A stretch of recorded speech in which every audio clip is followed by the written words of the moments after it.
Senhor Primeiro-Ministro, Senhores Ministros, Senhora Ministra, bom dia. Eu vou procurar ser muito breve, centrar apenas em dois aspectos. Acompanhei com devida atenção aquilo que foi a sua intervenção. Tendo em conta a proximidade da discussão que nós temos do Orçamento Geral do Estado, alguns aspectos terão que necessariamente ficar para lá. Mas, Senhor Primeiro-Ministro, eu não percebi, se é que disse, eu gostava de saber, em termos de números, qual foi a quantidade de postos de emprego para jovens que se criou em 2015. Este dado reveste-se de muita importância quando nós todos advogamos que a juventude é uma camada que precisa gritantemente de atenção. Muito obrigado, Sr. Primeiro-Ministro. Senhoras e senhores ministros, as minhas cordiais saudações e o voto de um 2016 repleto de êxito para todos nós e particularmente a todo o nosso povo de São Tomé e Príncipe. Gostaria, depois desta nota, sublinhar com bastante agrado grande evolução que nós tivemos no setor da comunicação social e da liberdade de expressão e de imprensa em São Tomé e Príncipe. Hoje, a nossa televisão santomense é verdadeiramente uma televisão nacional. A televisão não tem apenas o papel de informar, tem também o papel de entretenimento e não só de sensibilizar. E se nós olharmos para a grelha de programação da nossa televisão, os conteúdos, as músicas nacionais, em termos percentuais, a televisão santomense é de facto a televisão nacional. A outra nota, a Rádio Nacional. Aqui um elemento de realce. Hoje, neste momento, todos os santomenses no país e nos estrangeiros estão neste momento a nos seguir. Este é uma grande evolução, um grande êxito conquistado e as minhas felicitações ao Governo, de uma forma geral e em particular à direção da Rádio Nacional. E é através dessas antenas que eu gostaria de aproveitar para endereçar, em nome da minha bancada e em meu nome pessoal, as minhas felicitações ao Governo e hoje, com a intervenção do Primeiro-Ministro cá nesta Casa Parlamentar, nós todos conhecemos o país real. E o país real que temos, o Sr. Primeiro-Ministro fez uma apresentação, quer do ponto de vista institucional, do ponto de vista econômico, social. Hoje, se nós tivermos que debater realmente, e eu quero dizer ao Sr. Primeiro-Ministro que 30 minutos, de facto, era muito pouco para fazer toda essa resenha do país real.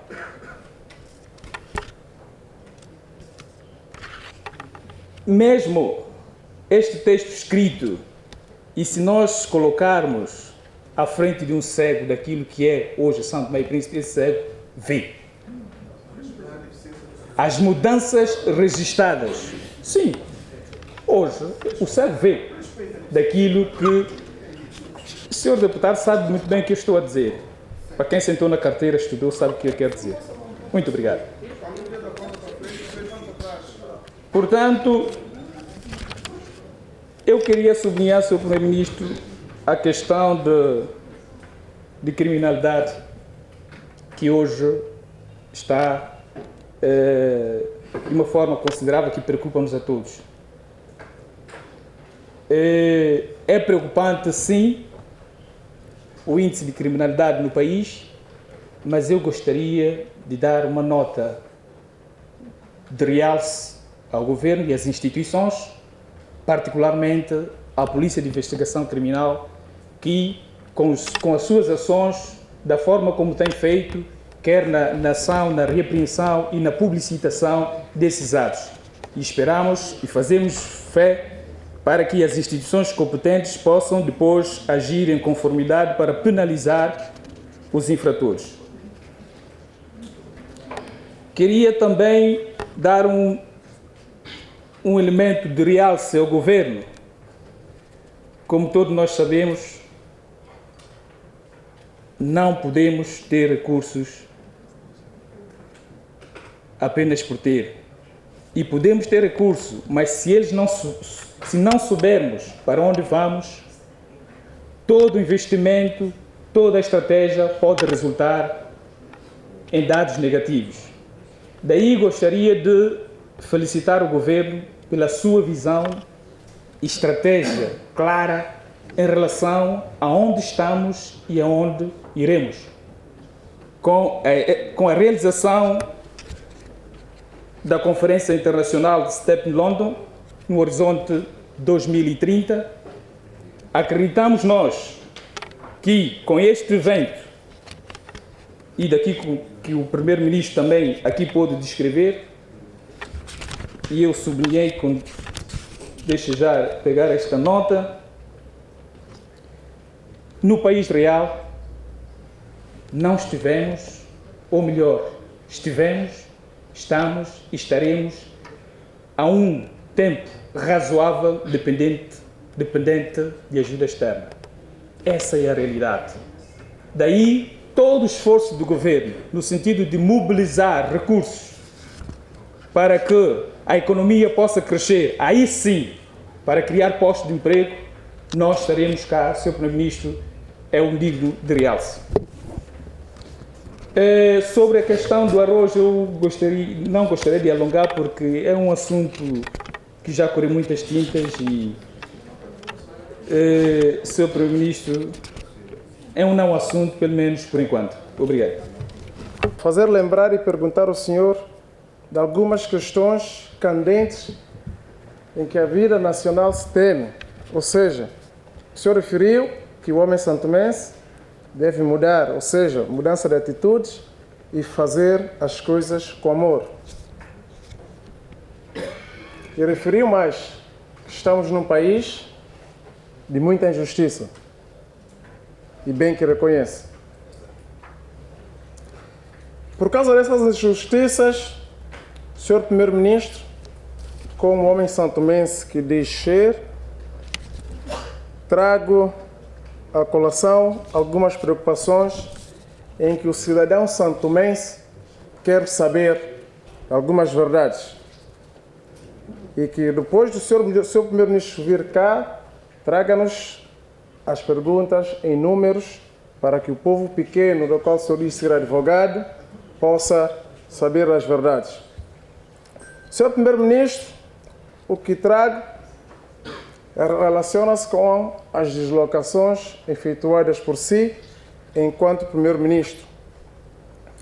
Durante o ano de governação, o senhor Primeiro-Ministro fez 58 viagens oficiais.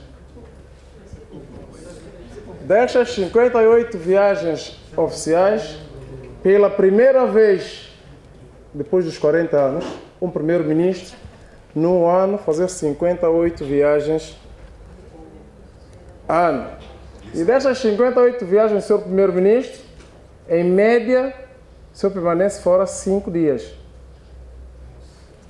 Quero com isto dizer que o senhor vive fora do país, em média anual, 290 dias.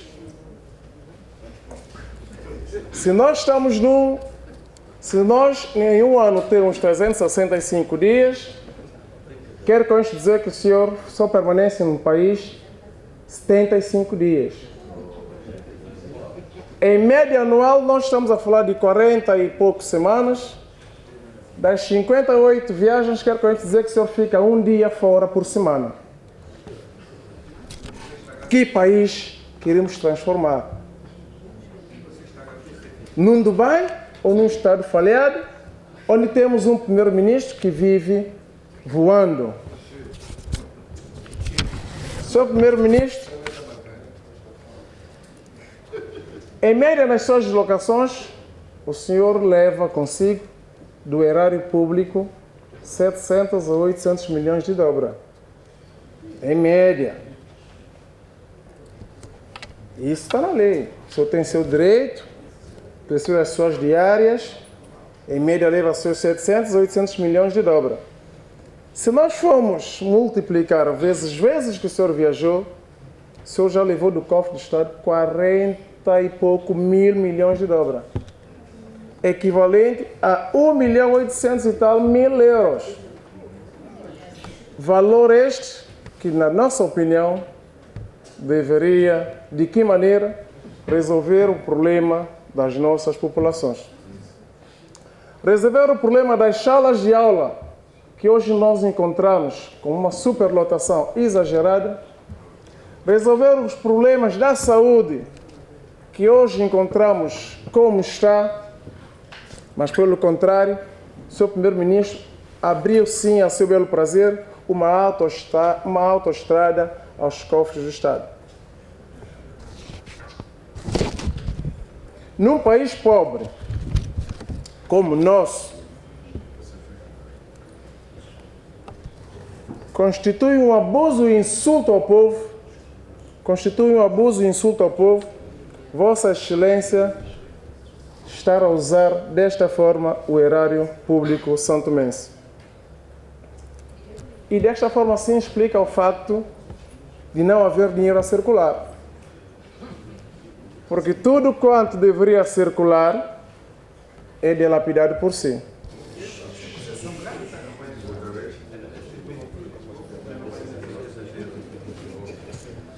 Mas em todas as deslocações que o Sr. Primeiro-Ministro faz via oficial, muitas delas são em negócios privados e passeios. Por isso, a nossa preocupação, Sr. Primeiro-Ministro, Srs. Deputados,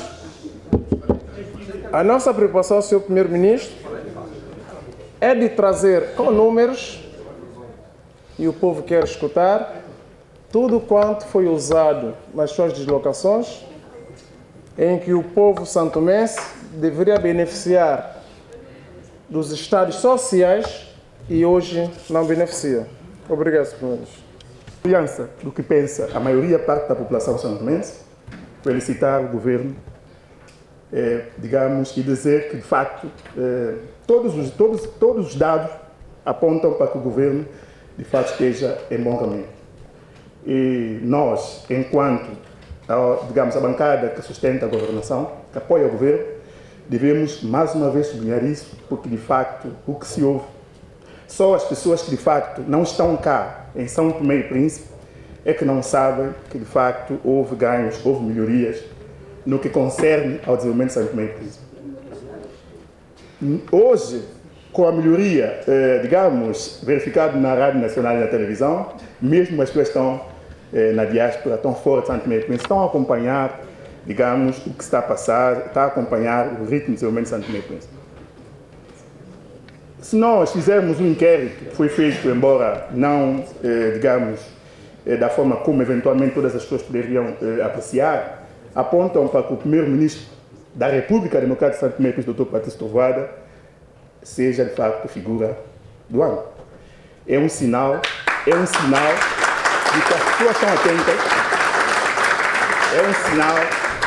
que as pessoas estão atentas, ao que o seu primeiro-ministro está a fazer. As minhas felicitações por isso. Por outro lado, dizer também que para o Rádio Nacional, é bom felicitar a Rádio Nacional também por isso, porque de facto as pessoas têm estado a acompanhar e viu que a rádio tem melhorado os seus serviços. Outro aspecto tem a ver com a questão de deslocação do seu primeiro-ministro estrangeiro. Eu acho que nós aqui em São Tomé e Príncipe somos um pouco contraditórios, porque se nós andamos a pregar a 7 eventos que o país não tem recursos, é preciso sair, é preciso desenvolver uma diplomacia econômica, no sentido de mobilizar meios, são as mesmas pessoas que vêm dizer, por outro lado, que o governo desloca-se muito, que o primeiro-ministro sai, quer dizer, isso é contrassenso, é contraditório, até certo ponto parece que já estão deslocados. Eu acho que essas pessoas, até certo ponto, se calhar estão deslocadas, não estão no país real. Por isso, eu volto a dizer que a população tem que estar muito atenta a essas coisas, porque se não passa de, digamos, de intervenções, muitas vezes que vêm com tendência, digamos, de confundir, de distrair. Por isso, eu gostaria, mais uma vez, de dizer que tem que ser com a diplomacia econômica.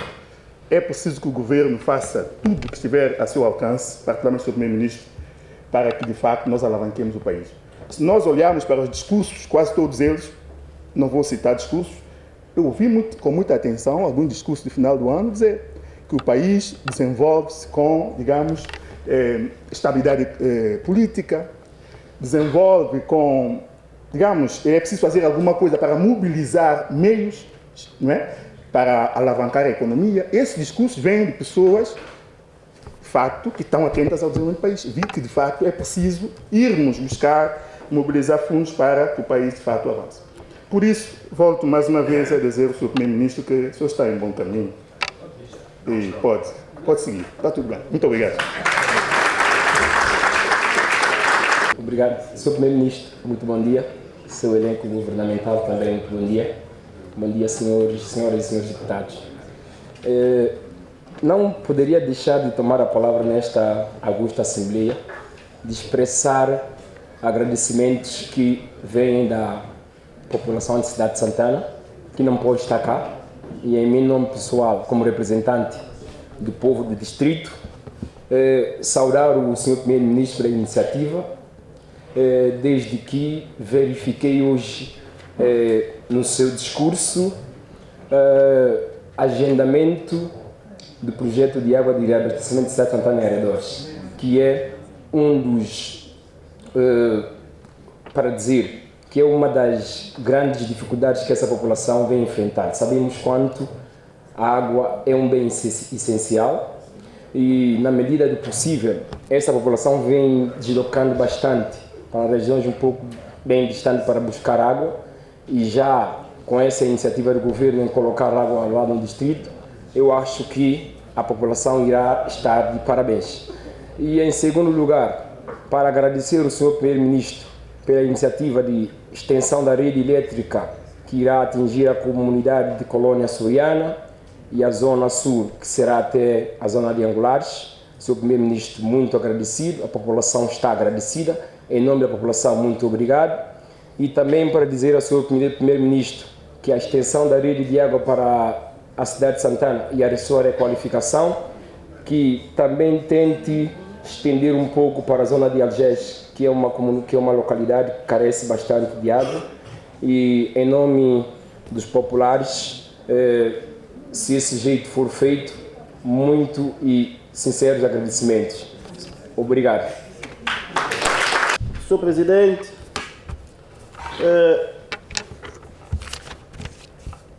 é com satisfação que eu gostava aqui de frisar que pela primeira vez nesta Casa Parlamentar, embora com poucos anos dela, podemos apreciar e estamos ainda em vias de apreciar o primeiro Estado da nação que de facto falasse a verdade ao povo da nação. Uma salva de palmas a este governo.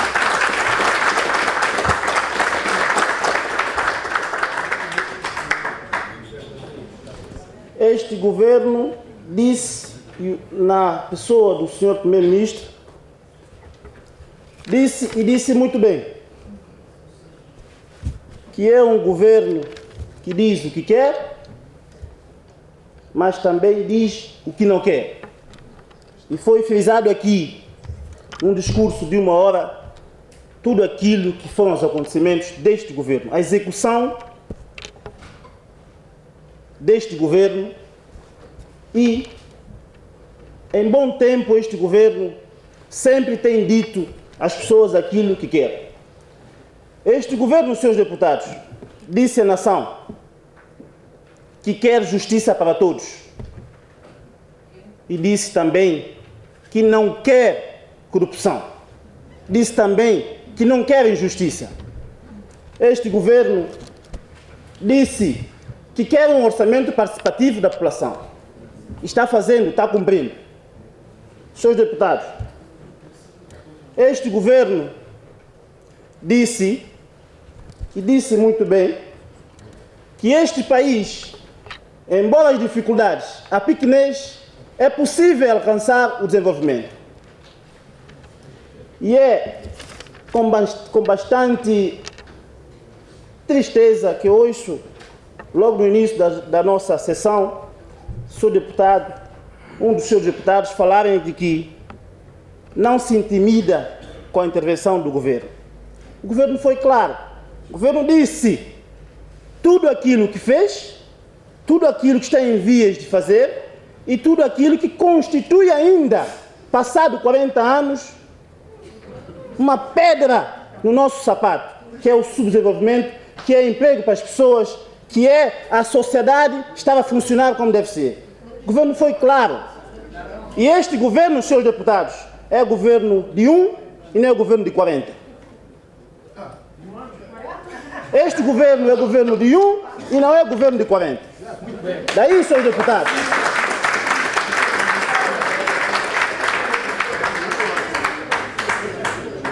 Senhor deputado, meu colega, ainda falou e referiu de que pessoas estão a passar fome e que não precisa de luz. Senhor deputado, para que uma mãe dê o seu bebê, ela precisa primeiramente dar a luz. Ela precisa primeiramente dar a luz, senão não existe bebê.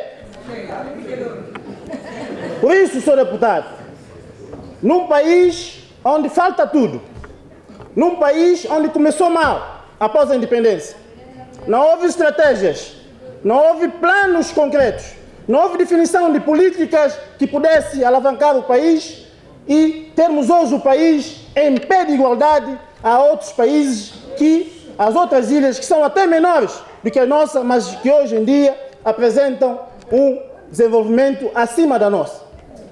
Nós erramos, temos que reconhecer, senhores deputados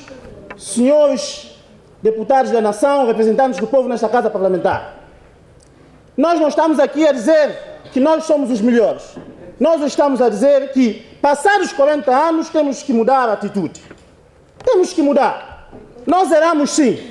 Eu até me incluo neste leque. Erramos sim, senhor. Mas nós precisamos reverter a situação. E os senhores terão de ser os primeiros a ajudar-nos a reverter a situação se os senhores querem bem representar os seus povos lá nas vossas comunidades.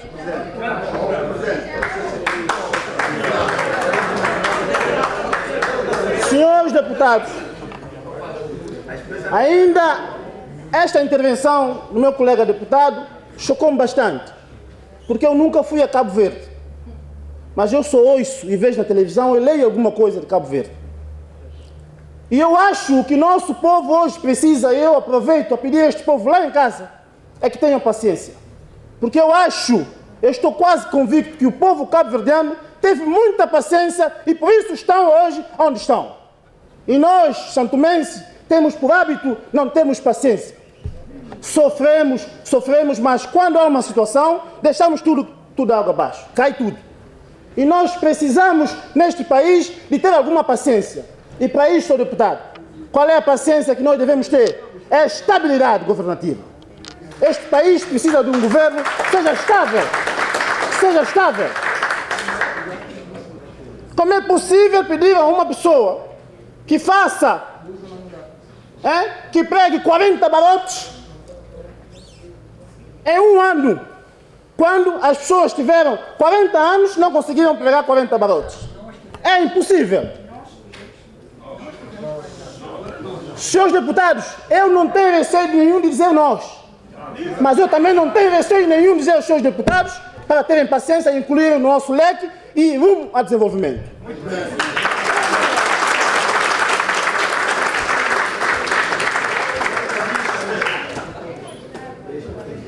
O povo cabo-verdiano, gente, vocês acham que hoje ainda não há pobreza em Cabo Verde? Mas está diminuindo desde 75, porque o povo tem tido paciência com os governos. Os governos são estáveis. E nós erramos. Então, vamos deixar isso para trás.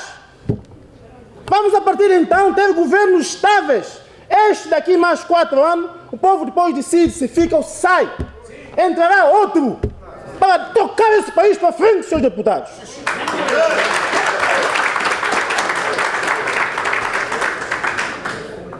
Senhor deputado, tenhamos paciência.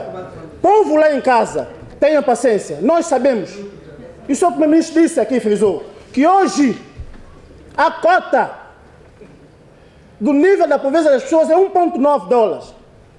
E nós estamos ainda 0,40, 0,60. E ainda acreditamos que há pessoas com níveis mais baixos. E nós estamos aqui, e nós devíamos aqui a trazer ideias para este governo, para ele melhorar aquilo que está fazendo, para que ele possa melhorar as ações para todos estarem em bom benefício. Não podemos estar satisfeitos com os governos só quando nós estamos no governo, senhores deputados. Nós temos também que olhar o país, olhar as nossas crianças, nossos filhos. Eu estou preocupado com os meus filhos. Qual é o futuro que este país irá dar aos meus filhos? A mim quase que nada. Porque eu nem vou entrar aqui em pormenores, senhor deputado. Porque eu sou vítima destes governos após a independência. E um dia iremos falar sobre isso. Senhores deputados terão que aceitar o desafio de manter a população serena, de manter a população calma, de tranquilizar a população. Senhores deputados terão esse desafio para que este país possa ter governos estáveis e que possam ser substituídos nas urnas.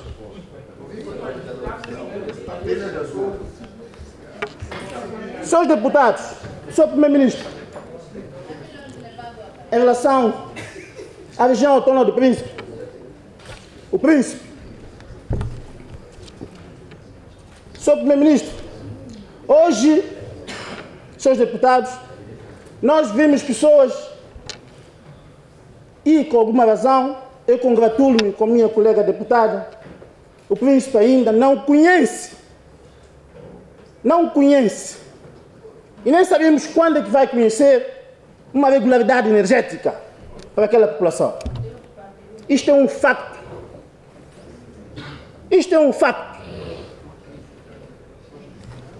Mas eu quero só chamar a atenção, senhoras e senhores deputados. Em 2010, houve pessoas do Príncipe, houve observadores atentos em relação às políticas do Príncipe, que disseram a este mesmo senhor que uma das prioridades do Príncipe seria criar estocagens. Disseram isto, e por causa disto, o partido que este senhor chefia cresceu, e de que maneira no Príncipe? E este senhor garantiu que em 4 anos da sua governação iria cumprir aquilo que a população tinha estipulado como se fossem linhas mestras para o seu desenvolvimento. O que é que aconteceu? Senhoras e senhores deputados, o que é que aconteceu? Este governo caiu. E nós ficamos sem margem de manobra para poder pedir contas a este governo. Vocês acham que isso é bom? Vamos mudar de paradigma. Vamos mudar de atitude. Porque este tipo de política prejudica mais o Príncipe do que o próprio Santo Tomé e Príncipe. Daí que hoje nós vimos pessoas, cidadãos de altos nomes, de nomes nacional, aí o Príncipe hoje distribui arroz. O Príncipe pediu estocagem de arroz? O Príncipe pediu isto? E pessoas que contribuíram para que este governo em 2010 fosse abaixo. Nós temos que mudar a política. Quem está a ficar prejudicado com isso é o Príncipe. Daí que eu desafio este governo, senhor primeiro-ministro, por favor, o senhor se calhar é o primeiro-ministro que visitou mais vezes o Príncipe. Isto é um sinal de que é amigo do Príncipe. Continue, senhor primeiro-ministro, porque o Príncipe merece. Muito obrigado. E a água faz parte do nosso desenvolvimento. Mas primeiro a barriga é a fome que diz. Quando o senhor vem aí dizer que o deputado UDD está a dizer que luz não é preciso, o senhor é mentiroso, o senhor está a fazer sua campanha. E enquanto eu estou a dizer, senhores, Se nós santomenses não trabalhar, nós vamos meter num beco sem saída. Eu estou a dizer, senhor. Está bem? Está bem? Eu não falei isso. Está bem? Pronto. Senhoras deputadas, senhores deputados,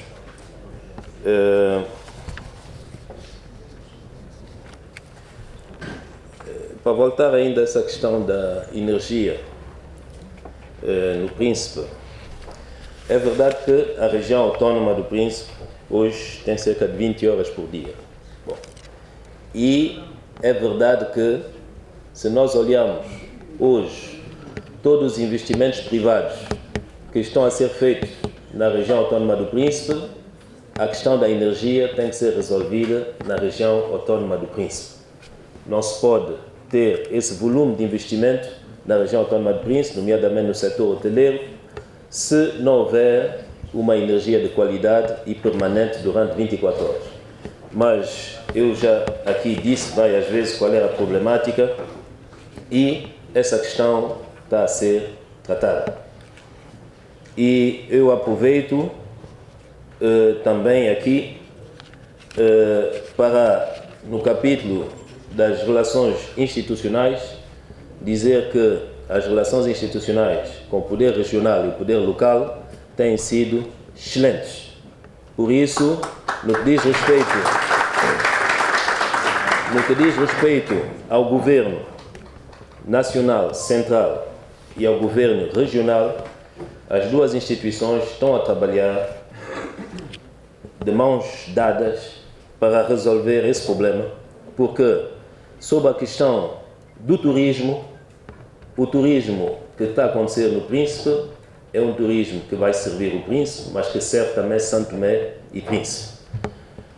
Daí que vamos continuar a trabalhar para resolver esse problema.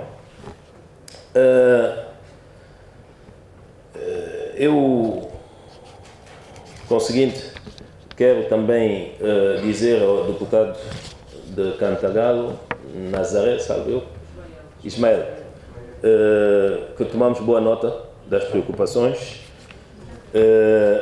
Nós e agradecemos, de facto. O que é preciso dizer também em relação à questão do desemprego,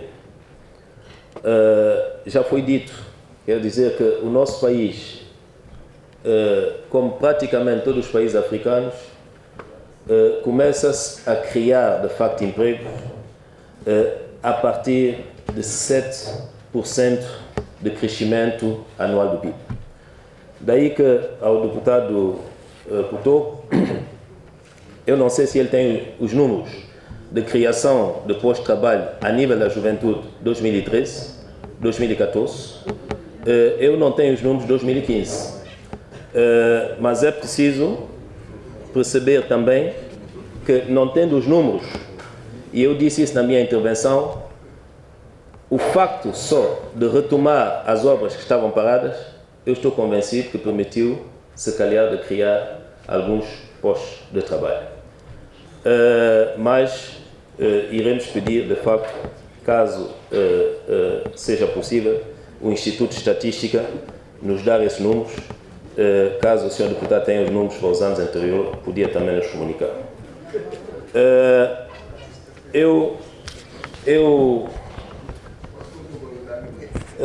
Em relação à intervenção do deputado Vasco, do MLSTP e, por sinal, presidente da Comissão Econômica da Assembleia Nacional, eu não vou alongar muito sobre essa questão. Eu só quero dizer aos santomenses, porque nós estamos num exercício bastante sério e com responsabilidade. E eu acho que na intervenção do governo não houve nenhuma intenção de fazer campanha, de tentar magoar as pessoas e muito menos dizer falsas verdades. o Estado da Nação é uma questão muito séria. Como foi dito aqui, ninguém tem toda a verdade. Não há nenhum homem que não erra. Mas o povo de São Tomé e Príncipe, cá dentro e lá fora, precisa de facto de sentir que os seus representantes estão a querer resolver os problemas do país. Daí que a única coisa que eu posso dizer quanto a esses cálculos que foram feitos aqui, das finanças, o total das deslocações em 2015, total do governo, foram 13.258 milhões, dos quais o gabinete do primeiro-ministro usou 2.853 milhões, que equivale a um pouco mais de 100 mil euros. São os números das finanças. E eu acho que as árvores que não têm frutos, não vale a pena tirar pedra. Muito obrigado.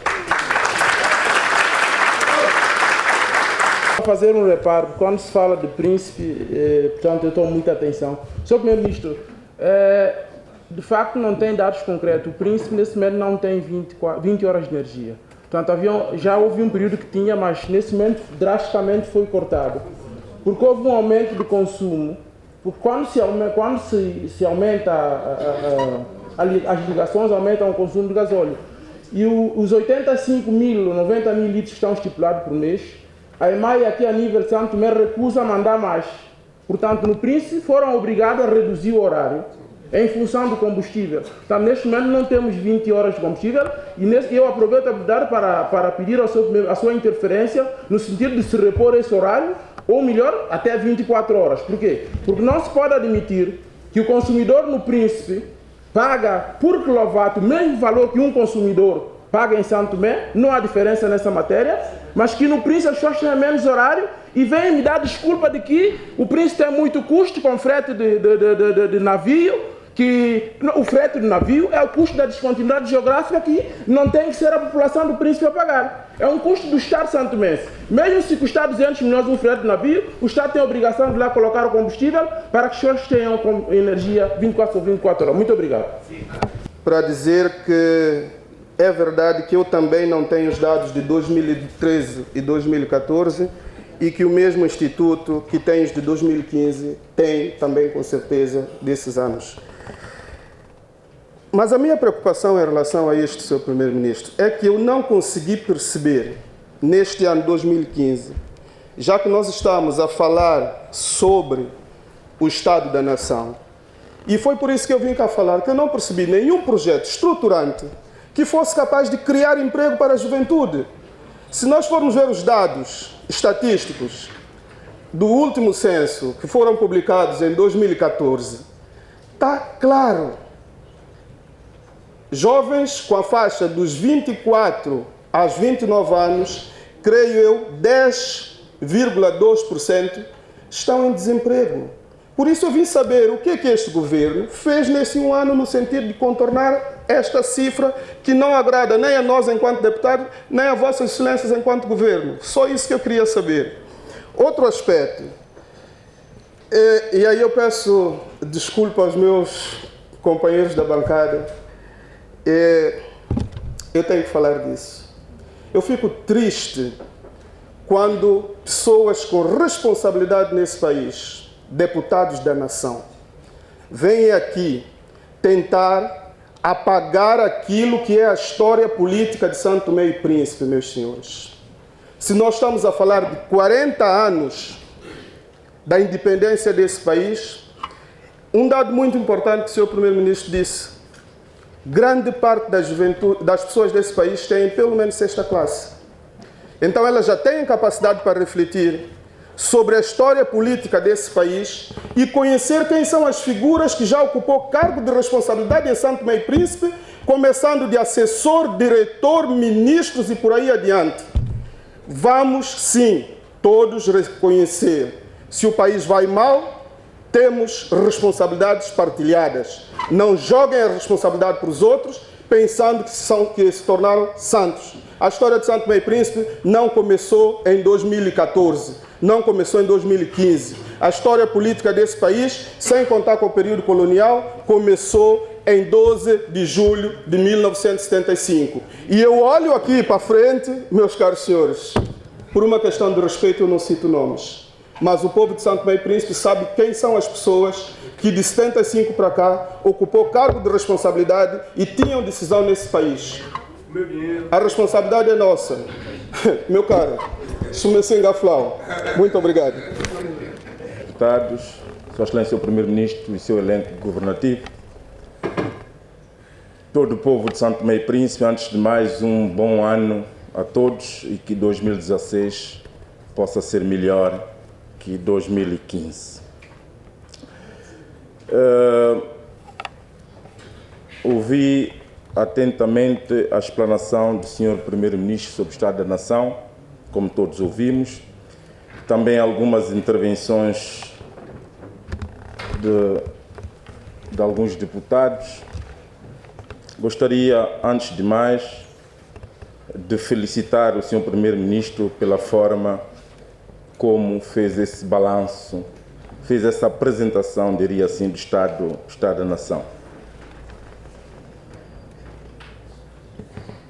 Durante alguns anos, os últimos anos, acusaram o Sr. Primeiro-Ministro de muitas coisas e nós, aqui nesta Casa Parlamentar, ouvimos muitas coisas.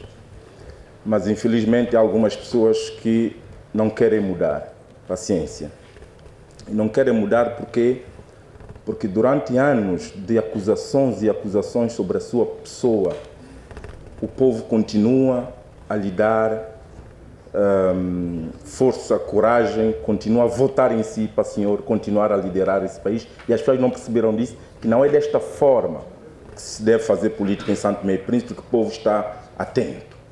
Já lhe disseram que o senhor não é Santo Tomé, o senhor é isto, o senhor não sabe trepar fruteira, o senhor não tem cartão de crédito, coisas que já ouvimos aqui. Mas as pessoas insistem nesse rumo. Mas o povo, quando vai ao voto, dá ao senhor maioria absoluta como deu. Siga o seu caminho.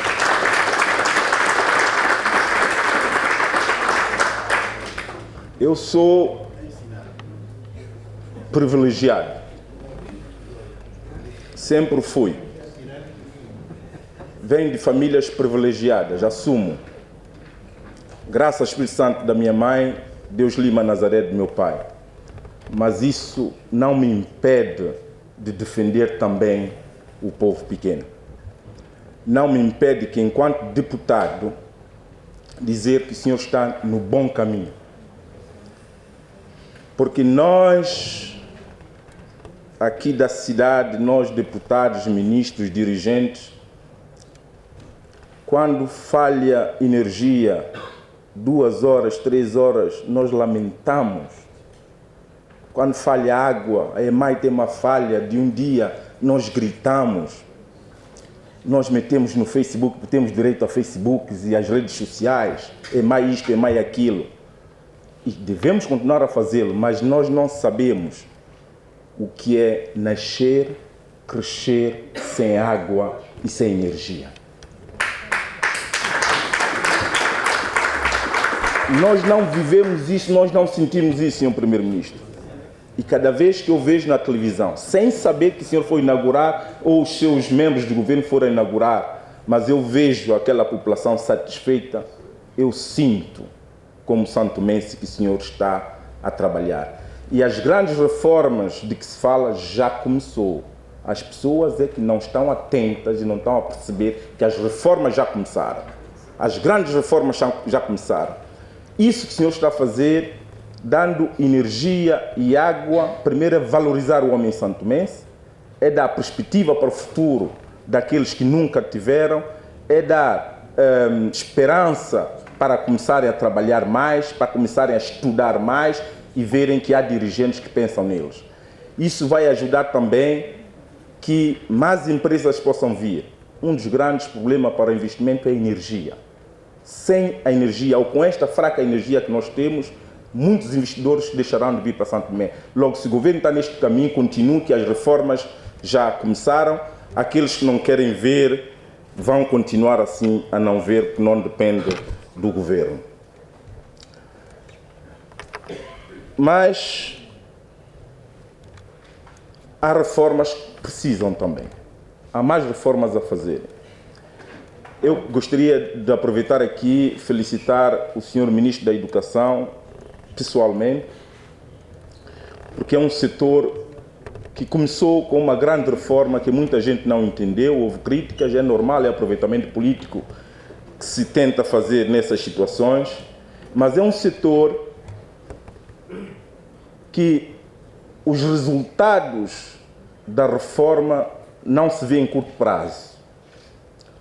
Mas ele teve a capacidade, o governo tem a capacidade de ver o problema e projetar uma reforma que os resultados virão. E eu espero que o governo não vacile quanto a isto, que o Sr. Ministro da Educação continue com essa sua visão de reformar o sistema educativo, que já deveria ser reformado há muito tempo. Mas gostaria também de dizer que algo tem que ser dito, e não foi dito em várias explicações do governo, quer pelo Sr. Ministro, quer pelo Sr. Primeiro-Ministro. Às vezes nós temos que dizer as coisas diretamente. Um dos grandes problemas da educação em Santo Tomé e Príncipe também tem a ver, e foi dito de uma outra forma, eu vou dizê-lo de outra forma, tem a ver com o número de crianças que existem em Santo Tomé e Príncipe. Nós temos que dizer ao nosso povo para diminuir o número de filhos. Temos que dizer às pessoas, temos que educar as pessoas. O governo tem que fazer uma campanha de sensibilização para as famílias terem menos filhos. Porque aqui é onde está o grande problema para as famílias santomenses, muitas delas. Podem rir, mas as pessoas não estão a prestar atenção a isso que eu estou a dizer. Uma família com dificuldades financeiras, que tem muitos filhos, não tem condições de assumir esses mesmos filhos plenamente como deveriam, faz com que a pobreza familiar aumente. Logo, tem que haver uma campanha de sensibilização para o número de filhos. Podem perguntar, mas quantos filhos Levi tem? Não importa. Podem fazer a pergunta, mas eu dou essa resposta de que o problema de Santo Tomé e Príncipe na educação tem a ver com o número de crianças por famílias, por pais. Daí que gostaria de pedir ao governo para implementar essa campanha de redução de número de filhos familiares, de forma que cada família possa assumir os seus filhos na íntegra, de modo que o sistema escolar tenha menos alunos, mas bons alunos, alunos qualificados. Ainda sobre este tema, sobre a educação, e aproveito para entrar também na saúde, dizer ao governo, nós já não vivemos no mundo de dois blocos em que havia socialismo e capitalismo, já deixamos disso há muito tempo. Mas nós continuamos com um sistema educativo e um sistema de saúde como se vivêssemos ainda na época do socialismo. É verdade que a pobreza em Santo Tomé está de uma forma que não é fácil implementarmos alguma reforma quanto àquilo que eu vou dizer, que eu acho que é importante. Mas nós não podemos continuar o Estado a assumir, a arcar por pessoas que têm 5, 10, 20, 30 filhos e não sabe quanto isso custa para o Estado. Nós não podemos continuar a qualquer pessoa que se sente mal, mesmo os ricos vão para o hospital e são tratados, são beneficiados e não pagam nada. Nós não podemos continuar, mesmo as pessoas que têm condições, são internadas no hospital meses e não pagam nada. É preciso coragem para alterar isso. Os pobres, as pessoas com mais dificuldades, com menos rendimentos, podem não pagar. Mas há pessoas que já têm condições de pagar os serviços de saúde e pagar a educação melhor para os seus filhos. Por isso, eu gostaria de dizer que, quanto a esses dois setores sociais, é preciso uma reforma nesse aspecto, é preciso repensarmos que educação nós queremos e temos, que saúde nós queremos e temos, e como é que nós vamos continuar a financiar esses dois sistemas.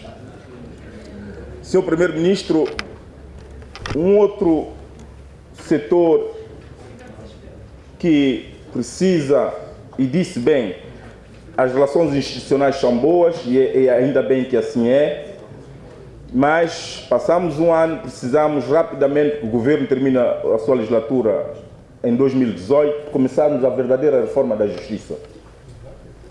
E essa verdadeira reforma da justiça não pode circunscrever-se apenas em direitos ou regalias dos fazedores da justiça, os que administram a justiça dia a dia. Refiro-me concretamente à compra de viaturas e outros bens materiais que o sistema bem precisa. A inspeção bem-vinda, e o governo está de parabéns por isso. Há anos que não se fazia inspeção do sistema da justiça, mas a verdadeira reforma da justiça circunscreve-se em alterar os procedimentos, a matéria processual no setor da justiça, principalmente no setor civil. É aí onde há estrangulamento, é aí onde não ajuda muito o país na captação de investimento estrangeiro, na segurança que os próprios cidadãos, os investidores nacionais e estrangeiros precisam e que precisam de uma justiça melhor. No setor civil, aí onde há estrangulamento do nosso sistema, e rapidamente temos que avançar quanto a essas reformas, para não falar da própria reforma da administração pública. Fico satisfeito de saber que estamos a culminar com a reforma do setor da terra, a reforma fundiária, e estamos aqui como legisladores à espera para ver qual é o contributo que nós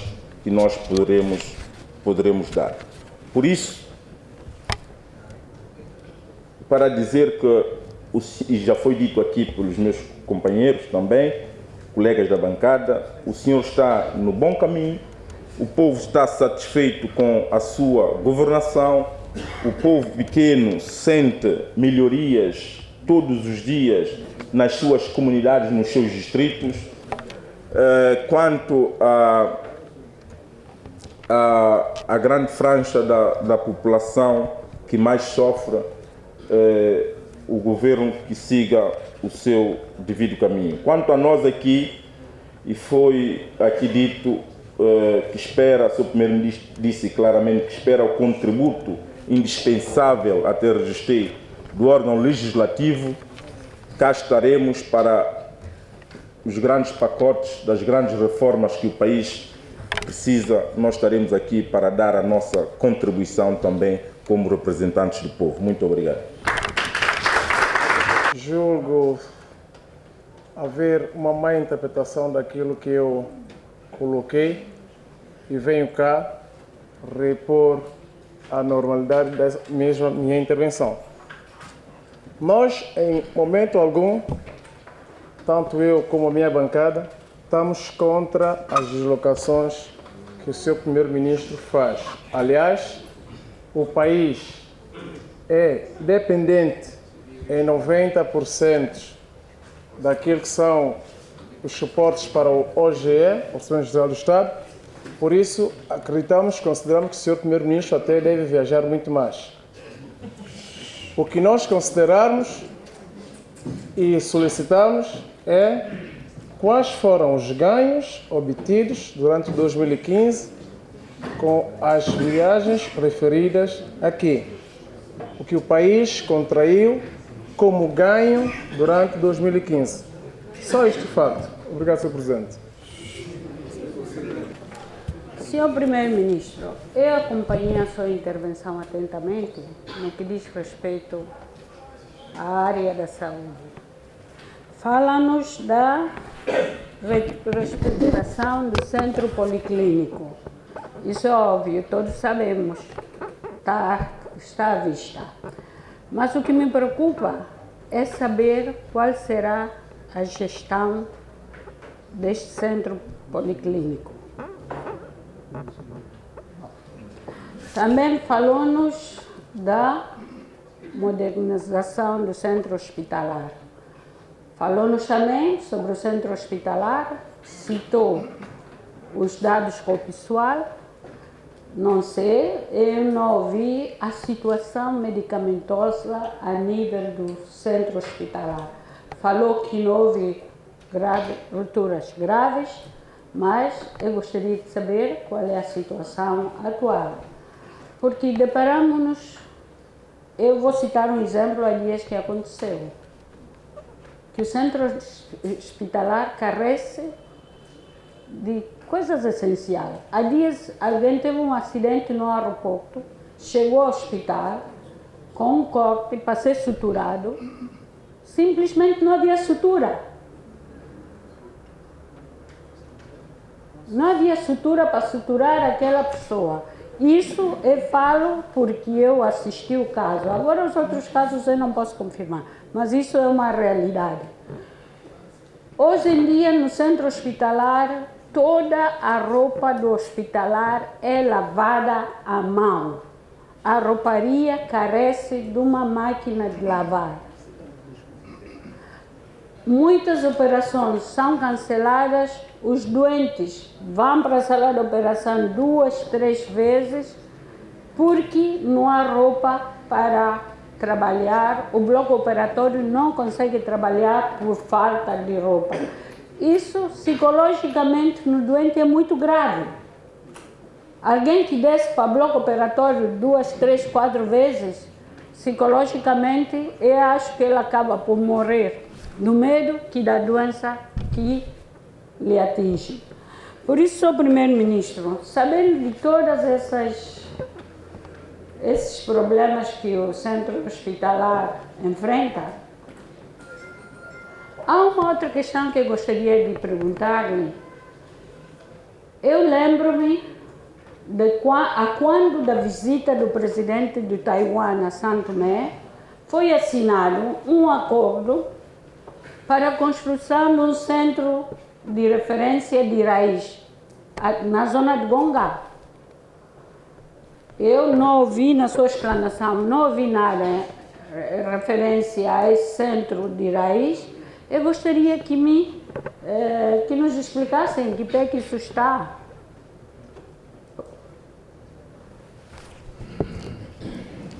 Bom, eu acho que eu ficaria por aqui e aguardando a sua resposta às minhas questões. Muito obrigada. Senhor Presidente da Assembleia Nacional e a mesa, caros deputados, Sr. Primeiro-Ministro e membros do Governo, muito boa tarde. Antes de mais, gostaria de desejar a Vossas Excelências um ano 2016 cheio de saúde, paz, e ao Governo desejar muito mais trabalho. Igualmente, estender esses votos a todo o povo Sampaio Príncipe. Dizer em seguida que uma das preocupações que eu trago, Sr. Primeiro-Ministro, é a questão da água. A água é um bem essencial para os seres vivos. Para os seres humanos, a água deve ter qualidade, ou seja, tem que ser potável, ter qualidade para ser bebida. O Governo, através do seu programa, tem feito a extensão da rede de água para muitas localidades, para algumas localidades que nunca tiveram água canalizada. É bom, é salutar, mas assistimos a um fenômeno de degradação com relação a localidades que já beneficiavam de água canalizada, que hoje não têm água canalizada. E quando a têm, têm com má qualidade. Senhor Primeiro-Ministro, o índice, e quem está na saúde poderá confirmar isso, o índice de doenças de origem hídricas, refiro-me a febre tifoide, infecção urinária, aumentou bastante nos últimos tempos. Se calhar, invertemos o paludismo, mas agora muitos cidadãos nossos padecem dessas enfermidades. Advêm certamente, portanto, da má qualidade da água. Em seguida, eu gostaria de dizer a essa augusta Assembleia que o contraditório é vital em democracia e não compromete a estabilidade política. Estou a citar o extrato do discurso de um fundador da nação. Porque muitas vezes, quando nós viemos cá dizer alguma coisa no sentido de melhorar, portanto, a ação do governo, podemos ser apelidados como instabilizadores. Alguém que esteja a causar ou provocar instabilidade. Não é isso. O governo tem feito lançamento de algumas obras por 2 vezes. Nós assistimos a isso na televisão, ficamos atônitos. Houve obras que já foram lançadas pelo governo anterior e que vimos novamente serem lançadas. Jardim de Escola 1 de Junho, creio eu, e tanto a Escola 1 de Junho é uma delas, e há uma outra, creio eu, na Madre Deus, que também foi lançada pela 2ª vez, e de forma assustadora assistimos a isso. Existe a continuidade dos serviços públicos. Aliás, para que o governo hoje pudesse distribuir água e energia, nós tínhamos que fazer a captação dessa água, fazer a produção dessa energia. E só assim o governo hoje, em um ano, consegue distribuir essa água. Quer dizer que os governos anteriores investiram esforços na captação, não é, da água e na produção da energia elétrica. Face a isso, gostaria de perguntar ao Sr. Primeiro-Ministro qual é a política do atual governo, precisamente para garantir a sustentabilidade da distribuição da água a nível do país, conforme vem fazendo, da mesma forma da produção energética. Aflorou cá alguns casos, gostaria de ter maior convicção naquilo que disse.